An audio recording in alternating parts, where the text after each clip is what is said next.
No vídeo de hoje eu quero falar com vocês sobre o primeiro casal da humanidade, né? Adão e Eva, e se essa história faz sentido ou não. Quer saber a minha opinião sobre isso? Então fique comigo até o final.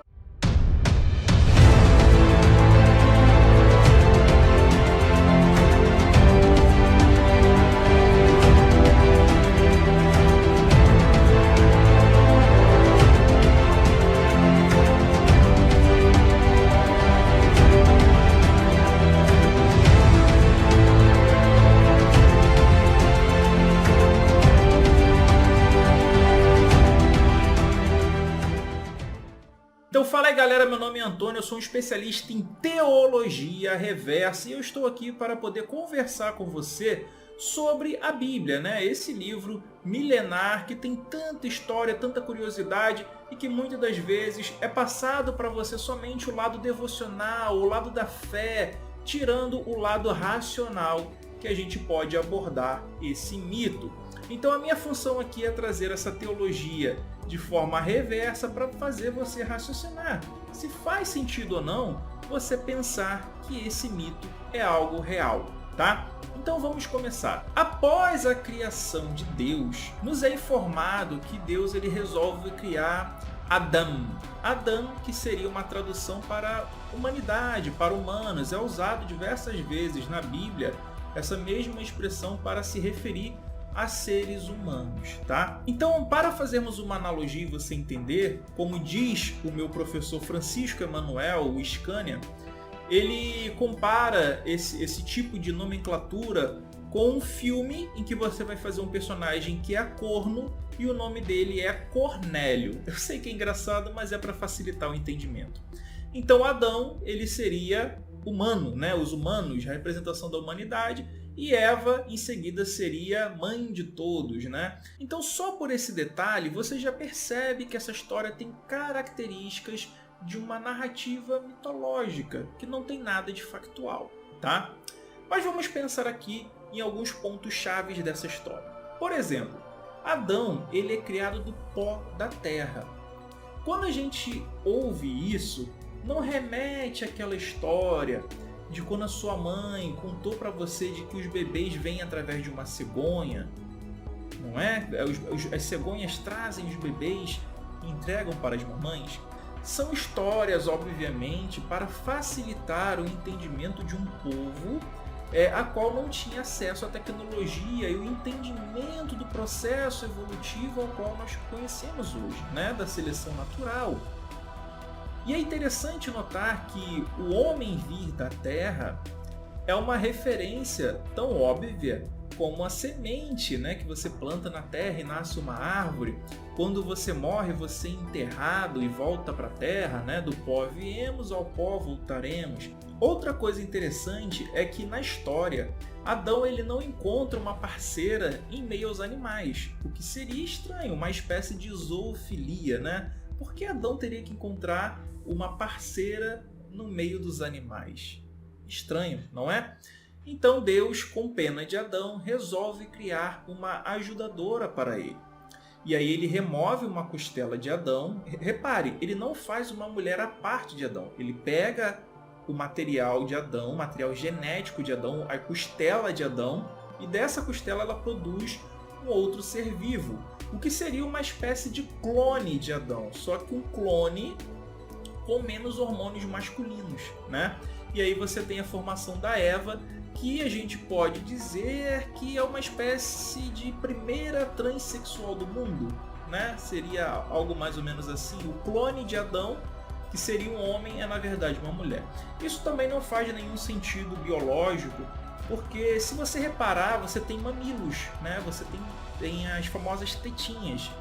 E essas glândulas mamárias, esses mamilos que os homens têm, são as glândulas mamárias das mulheres que não completaram a sua formação. Em casos raros, alguns homens chegam a produzir leite. Outro detalhe interessante, a qual você não sabe, é que o pênis do homem ele é um clitóris que cresce. Sabe aquela parte que traz muito prazer para a mulher em uma relação sexual que os homens deveriam explorar mais? Ela na verdade é um pênis para o homem, né? O homem, quando ele tem o seu processo continuado, aquele clitóris cresce se tornando pênis. Outra coisa interessante é que o escroto masculino, ou seja, o saquinho do homem, todo homem repara que tem uma costura, né? Tem uma linha de fora a fora. Aquilo ali foi a vagina da mulher que se fechou. E se a gente observar nos nossos cromossomos, existe o cromossomo predominante, que é o feminino. O cromossomo masculino é um cromossomo posterior. Então nós, homens, nós viemos das mulheres e não as mulheres vieram dos homens. Isso segundo a biologia, tá? Não precisa discutir comigo. Então já é um ponto negativo para essa história.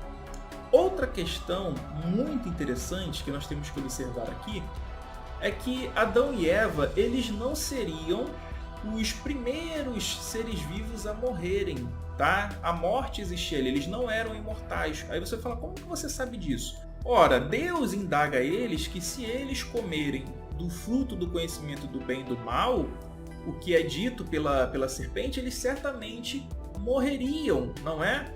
E a serpente diz que não, eles não morreriam instantaneamente, como havia alertado Deus. Mas como eles sabiam o que era a morte, se não havia outros seres vivos ali morrendo? Então a morte existia, não é essa coisa que ali era um paraíso em que eles viveriam para sempre. Não, isso aí é uma construção traditiva que veio depois. Tanto que na mesma história, após eles serem expulsos, os deuses começam a conversar entre eles e eles indagam, olha, ainda bem que ele não comeu da árvore da vida. As pessoas esquecem, né? As pessoas pensam que só tinha uma árvore, que era do conhecimento do bem e do mal, mas na verdade existia também a árvore da vida. E se eles comessem a árvore da vida, eles se tornariam imortais como os deuses. Tanto que eles reclamam, eles falam, olha, ainda bem que eles não comeram da árvore da vida, senão eles seriam como nós, né?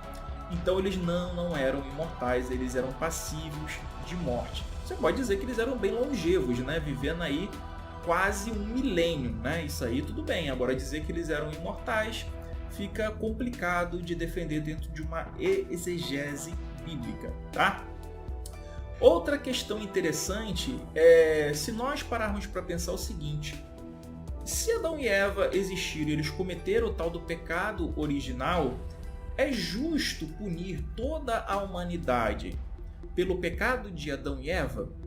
Pare para pensar. Imagine o seguinte: imagine que você tem um tatataravô que assassinou um homem na cidade dele, lá na Europa, antes de o seu avô, o seu tataravô imigrar aqui para o Brasil. E aí, de repente, descobrem que você é tataraneto desse homem, e aí, de repente, prendem você pelo crime que ele cometeu.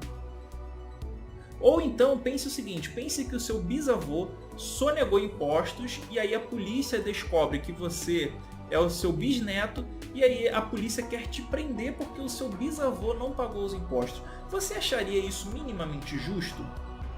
Óbvio que não, né? Então como que Deus, um ser transcendente, está punindo todos os seres vivos que descendem de Adão e Eva por um crime deles? É uma coisa que não tem lógica e não faz o menor sentido. É uma coisa injusta para um Deus de justiça, não é? E outra, se Jesus já perdoou todos os pecados se sacrificando em nome da humanidade, ou seja, perdoando o pecado original, por que ainda padecemos de sofrimento, de morte e coisas semelhantes? Não faz sentido, né? E aí volta aquela questão de que Adão e Eva não teriam como ser imortais, porque se os pecados foram perdoados, não era para ninguém estar morrendo, não é? Então é outra coisa que não faz sentido e que você vai ter que jogar para as questões espirituais, a quais ninguém tem acesso, até porque nem se sabe se existem ou não, não é? Outra indagação interessante é: se Adão e Eva eles foram criados à parte dos outros seres vivos, por que nós compartilhamos doenças genéticas com outros animais, né? Como, por exemplo, o vitiligo. Tem animais que têm vitiligo, nós também. Animais que sofrem de doenças genéticas, assim como nós. Mas isso só seria possível se nós compartilhássemos um ancestral em comum.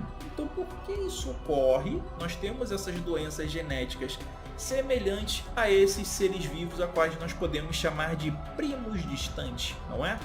Outro ponto curioso dessa história que é fabulosa, né? Uma espécie de fábula com animais falantes e tudo, é o seguinte: como que eles vão ser expulsos do paraíso, né, onde vai ficar dois querubins, né, os seres humanoides com asas, bem fantasioso, né, com uma espada de fogo flutuante. Isso aqui me lembra meus tempos de jogador de RPG, em que eu mestrava aventuras incríveis, né? Como que eles vão ser expulsos, né, e precisa se colocar esses guardiões ali naquele local, se eles teoricamente eram inocentes? Veja bem, para você entender o que eu quero dizer é o seguinte: se eles não tinham conhecimento do que era certo e errado, do bem e do mal, como que você vai puni-los? Não faz sentido. Por exemplo, você que é adulto, você colocaria um frasco de veneno no meio da sua sala, da sala da sua casa, com uma criança ali de 3, 4, 5 anos de idade, e você sairia e falasse assim: ó, filho, não bebe isso aqui não pode beber, tá? E aí você sairia desse local, você deixaria um outro adulto ali falando com essa criança o seguinte: não, pode beber, seu pai é louco, é que ele quer beber sozinho o refrigerante, né? Você pode beber que você não vai morrer não. E aí essa criança de 3, 4 anos bebe aquilo ali e morre. Tem como você culpar essa criança, já que ela é um ser inocente? Então, dentro de uma perspectiva um pouco mais racional, que culpa Adão e Eva têm? Não é? E outra coisa, na Bíblia é dito sobre a predestinação, como você vê, por exemplo, em Romanos 8, Romanos 9, vai dizer sobre a predestinação, né? Onde ele fala até mesmo de crianças que nasciam predestinadas antes de fazerem obras boas ou mais. Fala do faraó, dá vários outros exemplos, do vaso preparado de antemão para a ira, do vaso preparado de antemão para a glória, tudo isso. Você vai ver Deus em Isaías 45:7 dizendo, por exemplo, que ele cria o bem e o mal. Em Êxodo 4:11 ele falando que não nasce um surdo, um mudo, um cego que não seja da vontade dele.